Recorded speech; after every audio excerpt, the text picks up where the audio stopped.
वक्रतुंड महाकाय सूर्यकोटि समप्रभ निर्विघ्नं कुरु मे देव सर्वकार्येषु सर्वदा।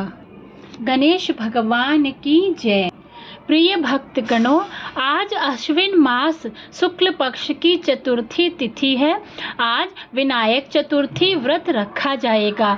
आप सभी को विनायक गणेश चतुर्थी की हार्दिक शुभकामनाएं। हर मास की कृष्ण और शुक्ल पक्ष की चतुर्थी तिथि को गणेश चतुर्थी होती है, जहां कृष्ण पक्ष की चतुर्थी को संकष्टी चतुर्थी और शुक्ल पक्ष के चतुर्थी को विनायक चतुर्थी कहते हैं। अश्विन मास के शुक्ल पक्ष की चतुर्थी तिथि को रखने वाले व्रत को विनायक या वरद चतुर्थी के नाम से जाना जाता है। इस दिन भगवान गणेश की विधिवत पूजा करने का विधान है।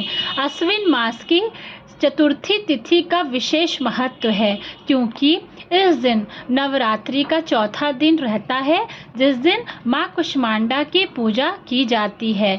आइए आज इस वीडियो में मैं आपको वरद चतुर्थी की व्रत कथा सुनाने जा रही हूँ। तो आज मैं सुना रही हूँ विनायक चतुर्थी व्रत कथा तथा विनायक चतुर्थी के दिन सुनी जाने वाली 5 प्रचलित कथाओं को बड़े ही प्रसन्नचित मन से ध्यान पूर्वक अंत तक जरूर सुनिएगा। गौरी पुत्र गणेश का नाम लेकर कथा का आरंभ करते हैं। पहली कथा पौराणिक एवं प्रचलित श्री गणेश कथा के अनुसार एक बार देवता कई विपदाओं में घिरे थे। तब वह मदद मांगने भगवान शिव के पास आए। उस समय शिव के साथ कार्तिकेय तथा गणेश जी दोनों बैठे थे। देवताओं की बात सुनकर शिव जी ने कार्तिकेय व गणेश जी से पूछा कि तुम में से कौन देवताओं के कष्टों का निवारण कर सकता है। तब कार्तिकेय व गणेश जी दोनों ने ही स्वयं को इस कार्य के लिए सक्षम बताया। इस पर भगवान शिव ने दोनों की परीक्षा लेते हुए कहा कि तुम दोनों में से जो सबसे पहले पृथ्वी की परिक्रमा करके आएगा वही देवताओं की मदद करने जाएगा। भगवान शिव के मुख से यह वचन सुनते ही कार्तिकेय अपनी वाहन मोर पर बैठकर पृथ्वी की परिक्रमा के लिए निकल गए, परंतु गणेश जी सोच में पड़ गए कि वह चूहे के ऊपर चढ़कर सारी पृथ्वी की परिक्रमा करेंगे तो इस कार्य में उन्हें बहुत समय लग जाएगा। तभी उन्हें एक उपाय सूझा। गणेश जी अपने स्थान से उठे और अपने माता पिता की 7 बार परिक्रमा करके वापस बैठ गए। परिक्रमा करके लौटने पर कार्तिकेय स्वयं को विजेता बताने लगे। तब शिव जी ने गणेश जी से पृथ्वी की परिक्रमा न करने का कारण पूछा। तब गणेश ने कहा, माता पिता के चरणों में ही समस्त लोक है। यह सुनकर भगवान शिव ने गणेश जी को देवताओं के संकट दूर करने की आज्ञा दी। इस प्रकार भगवान शिव ने गणेश जी को आशीर्वाद दिया कि चतुर्थी के दिन जो तुम्हारा पूजन करेगा और रात्रि में चंद्रमा को अर्घ्य देगा, उसके तीनों ताप यानी दैहिक ताप, दैविक ताप तथा भौतिक ताप दूर होंगे। इस व्रत को करने से व्रताधारी के सभी तरह के दुख दूर होंगे और उसे जीवन के भौतिक सुखों की प्राप्ति होगी। चारों तरफ से मनुष्य की सुख समृद्धि बढ़ेगी। पुत्र पौत्रादि धन ऐश्वर्य की कमी नहीं रहेगी। दूसरी कथा। एक समय की बात है, राजा हरिश्चंद्र के राज्य में एक कुम्हार था। वह मिट्टी के बर्तन बनाता, लेकिन वे कच्चे रह जाते थे। एक पुजारी की सलाह पर उसने इस समस्या को दूर करने के लिए एक छोटे बालक को मिट्टी के बर्तन के साथ आवा में डाल दिया। उस दिन संकष्टी चतुर्थी का दिन था। उस बच्चे की माँ अपने बेटे के लिए परेशान थी। उसने गणेश जी से बेटे की कुशलता की प्रार्थना की। दूसरे दिन जब कुम्हार ने सुबह उठकर देखा तो आवा में उसके बर्तन तो पक गए थे, लेकिन बच्चे का बाल भी बांका नहीं हुआ था। वह डर गया और राजा के दरबार में जाकर सारी घटना बताई। इसके बाद राजा ने उसे बच्चे और उसकी माँ को बुलाया तो माँ ने सभी तरह के विघ्न को दूर करने वाली संकष्टी चतुर्थी का वर्णन किया। इस घटना के बाद से से महिलाएं संतान और परिवार के सौभाग्य के लिए संकष्टी चतुर्थी व्रत करती हैं। तीसरी कथा। एक समय की बात है, विष्णु भगवान का विवाह लक्ष्मी जी के साथ निश्चित हो गया। विवाह की तैयारी होने लगी। सभी देवताओं को निमंत्रण भेजे गए, परंतु गणेश जी को निमंत्रण नहीं दिया गया। कारण जो भी रहा हो, जब अब भगवान विष्णु की बारात जाने का समय आ गया, सभी देवता अपने पत्नियों के साथ विवाह समारोह में आए। उन सब ने देखा कि गणेश जी कहीं दिखाई नहीं दे रहे हैं। तब वे आपस में चर्चा करने लगे कि क्या गणेश जी को न्योता नहीं है या स्वयं गणेश जी ही नहीं आए। सभी को इस बात पर आश्चर्य होने लगा। तब सबने विचार किया कि विष्णु भगवान से ही इसका कारण पूछा जाए। विष्णु भगवान से पूछने पर उन्होंने कहा कि हमने गणेश जी के पिता भोलेनाथ महादेव को न्योता भेजा है।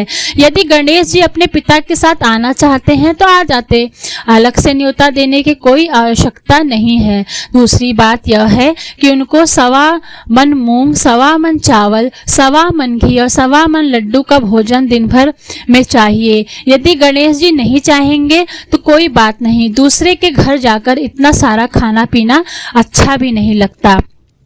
इतनी वार्ता कर ही रहे थे कि किसी ने एक सुझाव दिया, गणेश जी आ भी जाएं तो उनकी द्वारपाल बनाकर बैठा देंगे कि अगर आप घर की याद रखना, आप तो चूहे पर बैठकर धीरे धीरे चलोगे तो बारात से बहुत पीछे रह जाओगे। यह सुझाव भी आप सबको पसंद आ गया तो विष्णु जी भगवान ने भी अपनी सहमति दे दी। होना क्या था, इतने में गणेश जी वहां आ पहुंचे और उन्हें समझा बुझाकर घर की रखवाली करने बैठा दिया। बारात चल दी। तब नारद जी ने देखा कि गणेश जी तो दरवाजे पर ही बैठे हैं, तो वे गणेश जी के पास गए और रुकने का कारण पूछा। गणेश जी कहने लगे कि विष्णु भगवान ने मेरा बहुत अपमान किया है। नारद जी ने कहा कि आप अपनी मूषक सेना को आगे भेज दें तो वह रास्ता खोद देगी, जिससे उनके वाहन धरती में धंस जाएंगे। तब आपको सम्मान पूर्वक बुलाना पड़ेगा। अब तो गणेश जी ने अपने मूषक सेना जल्दी से आगे भेज दी और सेना ने जमीन पोली कर दी। जब बारात वहां से निकली तो रथों के पहिए धरती में घुस गए। लाख कोशिश करें परंतु पहिए नहीं निकले। सभी ने अपने अपने उपाय, परंतु पहिए तो नहीं निकले, बल्कि जगह जगह से टूट गए। किसी की समझ में नहीं आ रहा था कि अब क्या किया जाए। तब तो नारद जी ने कहा, आप लोगों ने गणेश जी का अपमान करके अच्छा नहीं किया। यदि उन्हें मना कर लाया जाए तो आपका कार्य सिद्ध हो सकता है और यह संकट टल सकता है। शंकर भगवान ने अपने दूत नंदी को भेजा और वे गणेश जी को लेकर आए। गणेश जी का आदर सम्मान के साथ पूजन किया। तब कहीं रथ के पहिए निकले। अब रथ के पहिए निकल तो गए परंतु वे टूट फूट गए। वो उन्हें सुधारे कैसे? पास के खेत में खाती काम कर रहा था, उसे बुलाया गया। खाती अपना कार्य करने के पहले श्री गणेशाय नमः कहकर गणेश जी की वंदना मन ही मन करने लगा।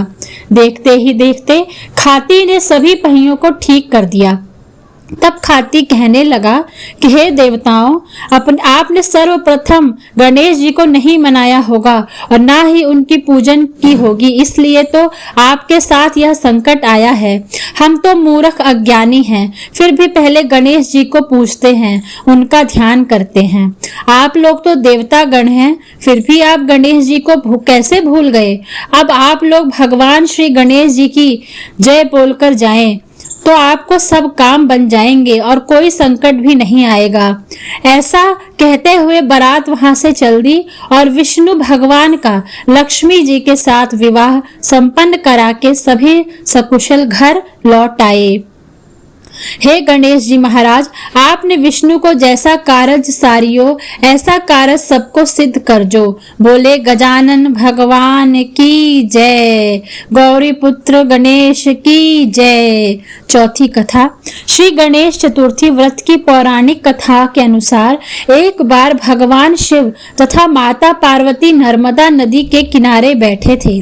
वहां माता पार्वती ने भगवान शिव से समय व्यतीत करने के लिए चौपड़ खेलने को कहा। शिव चौपड़ खेलने के लिए तैयार हो गए, परंतु इस खेल में हार जीत का फैसला कौन करेगा, यह प्रश्न सुन के समक्ष उठा तो भगवान शिव ने कुछ तिनके एकत्रित कर उसका एक पुतला बनाकर उसकी प्राण प्रतिष्ठा कर दी और पुतले से कहा, बेटा, हम चौपड़ खेलना चाहते हैं, परंतु हमारी हार जीत का फैसला करने वाला कोई नहीं है, इसलिए तुम बताना कि हम दोनों में से कौन हारा और कौन जीता। इसके बाद भगवान शिव और माता पार्वती का चौपड़ खेल शुरू हो गया। यह खेल 3 बार खेला गया। संयोग से तीनों बार पार्वती जी जीत गईं। खेल समाप्त होने के बाद बालक से हार जीत का फैसला करने के लिए कहा गया, तो उस बालक ने महादेव को विजयी बताया। यह सुनकर माता पार्वती क्रोधित हो गईं और क्रोध में उन्होंने बालक को लंगड़ा होने, कीचड़ में पड़े रहने का श्राप दे दिया। बालक ने माता पार्वती से माफी मांगी और कहा कि यह मुझसे अज्ञानतावश ऐसा हुआ है, मैंने किसी द्वेष भाव में ऐसा नहीं किया। बालक द्वारा क्षमा मांगने पर माता ने कहा, यहाँ गणेश पूजन के लिए नाग कन्याएं आएंगी, उनके कहे अनुसार तुम गणेश व्रत करो, ऐसा करने से तुम मुझे प्राप्त करोगे। यह कहकर माता पार्वती शिव के साथ कैलाश पर्वत पर चली गई। 1 वर्ष के बाद उस स्थान पर नाग कन्याएं आईं। तब नाग कन्याओं से श्री गणेश के व्रत की विधि मालूम करने पर उस बालक ने 21 दिन लगातार गणेश जी का व्रत किया। उसकी श्रद्धा से गणेश जी प्रसन्न हुए। उन्होंने बालक को मनोवांछित फल मांगने के लिए कहा। उस पर उस बालक ने कहा, हे विनायक, मुझ में इतनी शक्ति दीजिए कि मैं अपने पैरों से चलकर अपने माता पिता के साथ कैलाश पर्वत पर पहुंच सकूं और यह देख प्रसन्न हूं। तब बालक को वरदान देकर श्री गणेश अंतर्ध्यान हो गए। इसके बाद वह बालक कैलाश पर्वत पर पहुंच गया और कैलाश पर्वत पर पहुंचने की अपनी कथा उसने भगवान शिव को सुनाई। चौपड़ वाले दिन से माता पार्वती शिव जी से विमुख हो गई थी। अतः देवी के रुष्ट होने पर भगवान शिव ने भी बालक को बताए अनुसार 21 दिनों तक श्री गणेश का व्रत किया। इस व्रत के प्रभाव से माता पार्वती के मन से भगवान शिव के लिए जो नाराजगी थी वह समाप्त हो गई। तब यह व्रत विधि विधान से भगवान शंकर ने माता पार्वती को बताई। यह सुनकर माता पार्वती के मन में भी अपने पुत्र कार्तिकेय से मिलने की इच्छा जागृत हुई। तब माता पार्वती ने भी 21 दिन का गणेश का व्रत किया तथा दुर्वा, फूल और लड्डुओं से गणेश जी का पूजन अर्चन किया। व्रत के 21वें दिन कार्तिकेय स्वयं माता पार्वती से मिलने आ गए। उस दिन से श्री गणेश चतुर्थी का यह व्रत समस्त मनोकामनाओं की पूर्ति करने वाला व्रत माना जाता है। इस व्रत को करने से मनुष्य के सारे कष्ट दूर होकर मनुष्य को समस्त सुख सुविधाएं प्राप्त होती हैं। ओम गम गणपते नमः। गौरी पुत्र गणेश भगवान की जय। महादेव भोलेनाथ की जय। माता पार्वती की जय। जय गणेश जय गणेश जय गणेश देवा। माता जाकी पार्वती पिता महादेवा। माता जाकी पार्वती पिता महादेवा। एक दंत दयावंत चार भुजाधारी। एक दंत दयावंत चार भुजाधारी। माथे सिंदूर सोहे मूसिकी सवारी। माथे सिंदूर सोहे मूसिकी सवारी। जय गणेश जय गणेश जय गणेश देवा। माता जाकी पार्वती पिता महादेवा। पान चढ़े फूल चढ़े और चढ़े मेवा। पान चढ़े फूल चढ़े और चढ़े मेवा। लड्डूवन का भोग लगे संत करे सेवा। लड्डूवन का भोग लगे संत करे सेवा। जय गणेश जय गणेश जय गणेश देवा। माता जाकी पार्वती पिता महादेवा।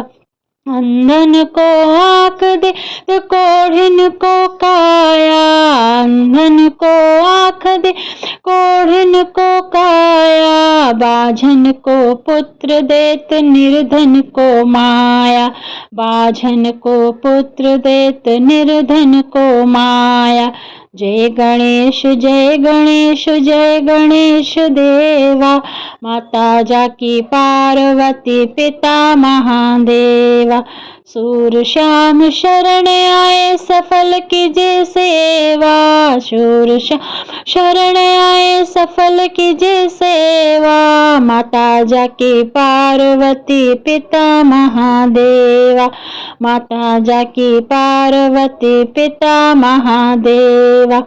दीनन की लाज राखो शंभु सुत हारी, कामना को पूर्ण करो जाओ बलिहारी। जय गणेश जय गणेश जय गणेश देव।